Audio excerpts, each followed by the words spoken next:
Now to the United Kingdom, where embattled Prime Minister Liz Truss faced a barrage of tough questions in the House of Commons today. She's repeated her apology for tanking the markets with her ambitious financial plan. But with inflation in that country now over 10%, she's still under fire.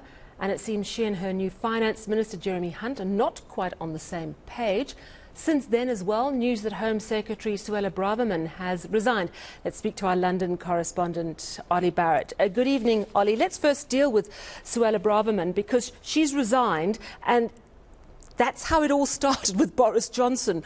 One after another, his ministers started to resign. So is this perhaps the beginning of the dominoes falling, or is there something else at play here?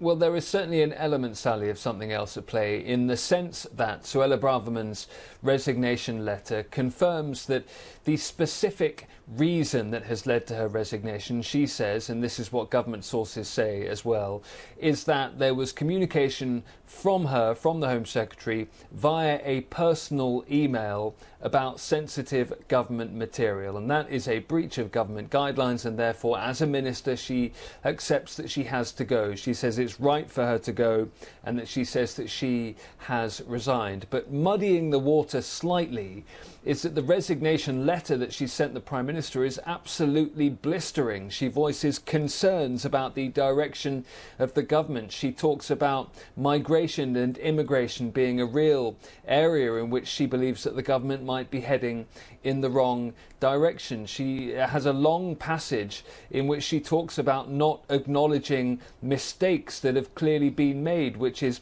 very obviously a barb at how Liz Truss initially handled the fallout from that mini budget that you mentioned that so spooked financial markets. So on the one hand, this is a resignation over a very specific issue, but we know there were disagreements going on behind the scenes. And Suella Braverman does not in her resignation say that she's going off to the backbenches to support Liz Truss. So that will worry the Prime Minister, and certainly it means that we are, as we were with Boris Johnson's government, very much now on resignation watch to see if there are any other dominoes to fall in the cabinet in the coming days or even hours.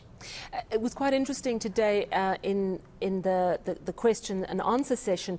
The Prime Minister came out and said very clearly that she was committed to this triple lock on pensions, which basically means that pensions are going to rise in line with inflation, which is something that her Finance Minister Jeremy Hunt refused to commit on. So it looked like she was sort of overriding him, of course. Do you think he might be the next to go? Is this likely to cause an issue, or has it all been sort of calmed down since then?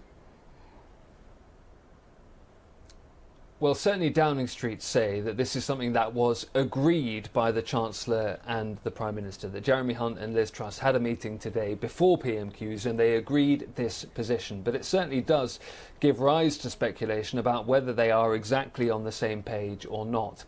One thing that's been talked about since Jeremy Hunt moved into that role is that he's been described as the de facto Prime Minister, almost a caretaker Prime Minister, because Liz Truss is so weakened and he is now so strengthened as her Finance Minister, having come in to try and stabilise concerns on financial markets and among Conservative MPs about the economic direction of the government.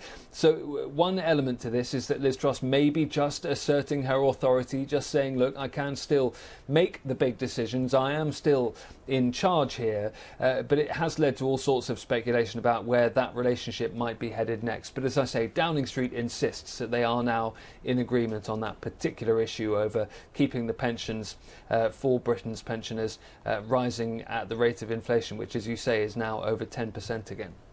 She faced a lot of barbs, tough questions, even a few jokes at her expense from Sir Keir Starmer, Labour leader, this afternoon.